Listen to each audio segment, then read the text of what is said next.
CEO of the Jackson Interfaith Shelter, Steve Castle, and Executive Director of My Place, Alex Fagan. Hi, Alex. Hey, Steve. Thank you for having us. Yeah, great to have you here. Thanks for coming in, and thanks for all that you guys are doing with your organizations in our community. And you guys are neighbors, but you're also collaborators. You're working together.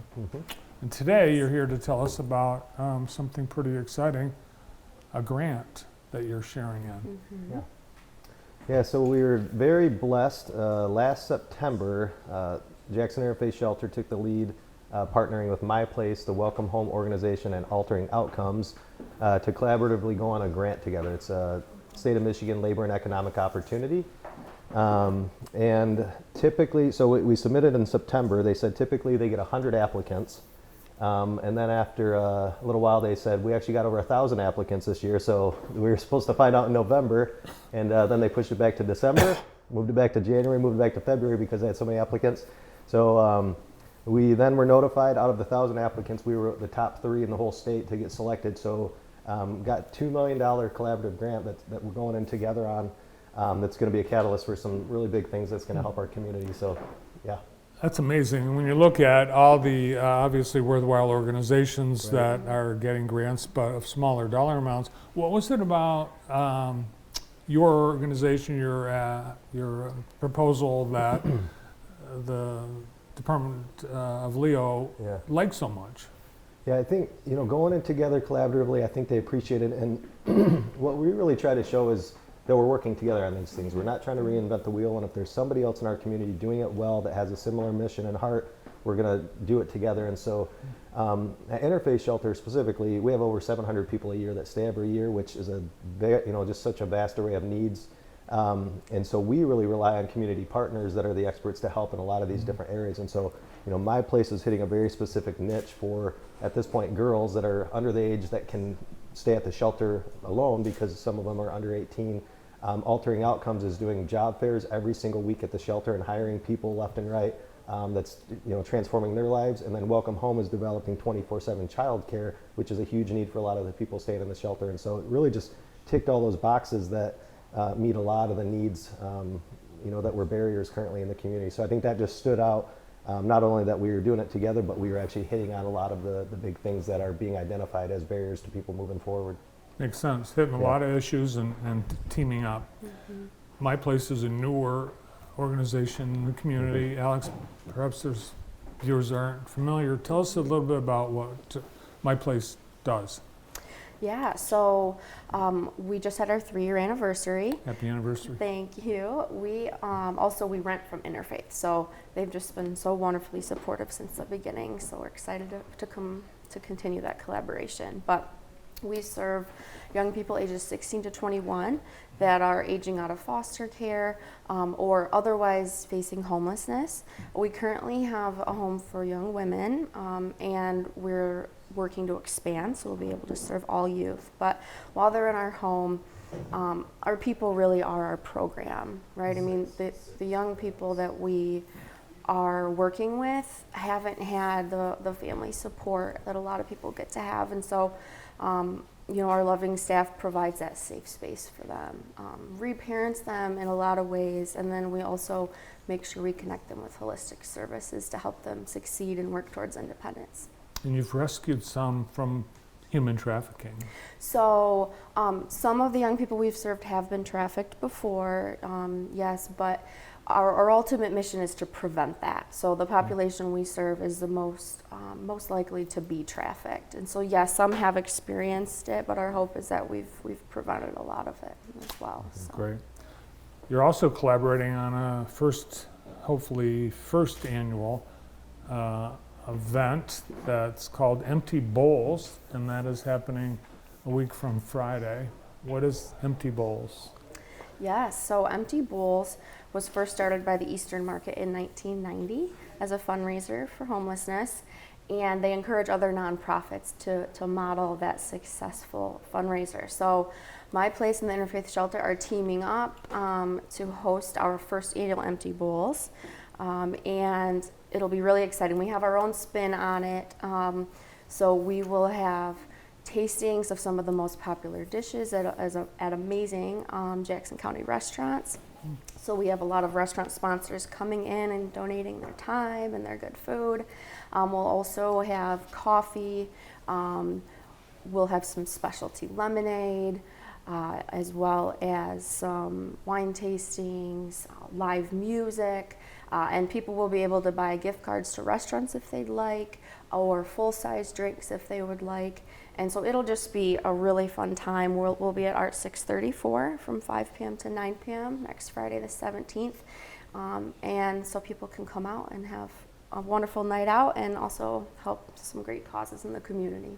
Sounds like fun. What's the empty bowls portion of this event? Tell us, which schools are joining up for the bowls and stuff like that? So some of the schools we have involved are JPEC, we have Concord Community Schools, and their portion of Empty Bowls is high school students are working to make pottery for the event. So with your ticket, if you'd like, you can buy an empty bowl. If you want to use your pottery bowl to taste, you can. There will, of course, be disposable, recyclable bowls there too.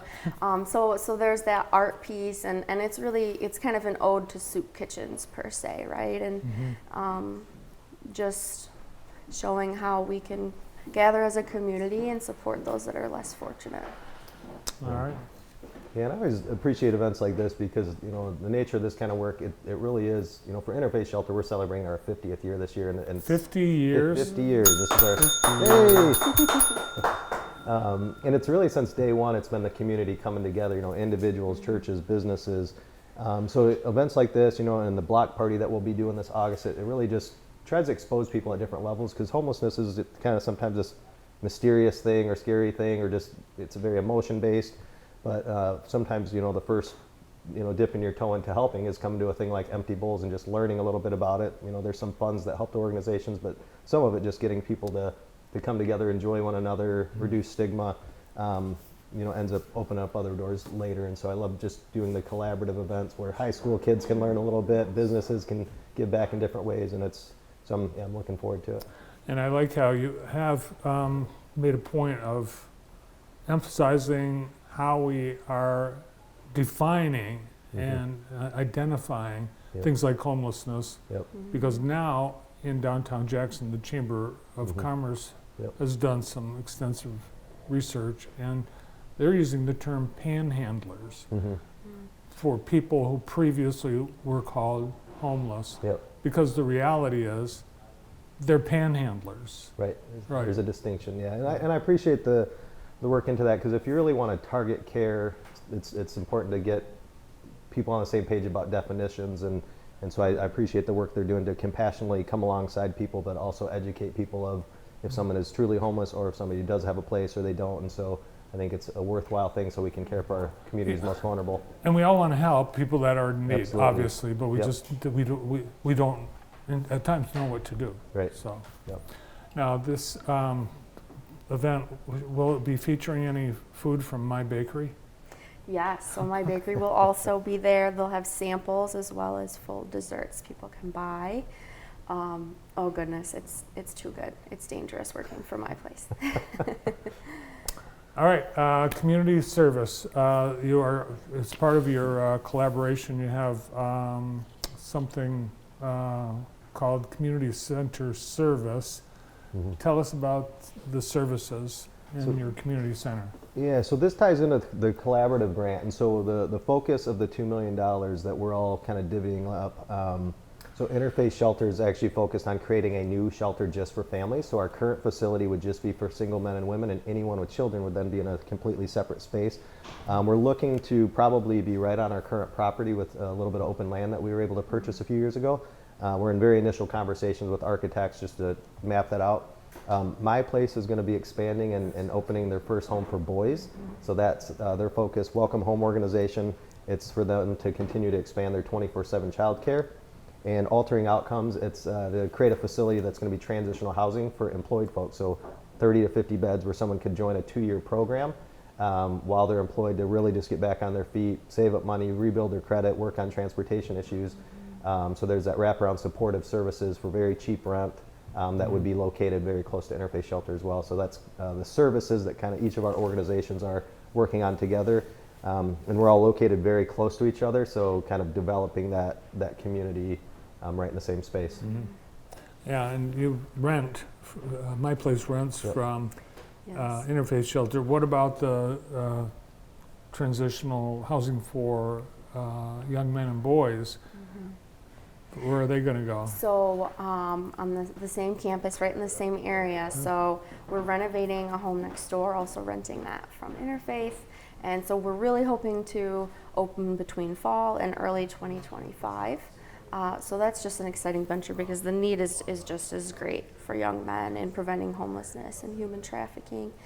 And I'm just really excited about this collaboration because, you know, for example, we could have a family, so they would need the family shelter from Interfaith, and they need childcare maybe during second or third shift, so that's not a barrier to them getting on their feet, right? And then they may be ready to move on to altering outcomes, transitional housing, so they can really have that time to have the in-between, right, between being fully back on their feet and having been actively homeless, and in the meantime, right, My Place being there for those that aren't of age and can't be in the adult shelters, or maybe need some more trauma-focused, intensive support. And so it's just exciting. I'm excited to have the success stories that are to come and just to walk alongside more people in their journeys. Great news. We'll be anxious to hear about those success stories as well. In the meantime, get signed up for the Empty Bowls fundraiser. And if you want to register, you should probably, because you have a limit of how many you can accommodate. So sign up now, and we'll see you next week. Yeah, thank you very much, Thank you so Bart. much. Appreciate it. Thanks for coming in. Steve Castle, CEO of the Jackson Interfaith Shelter, and the Executive Director of My Place, Alex Fagan.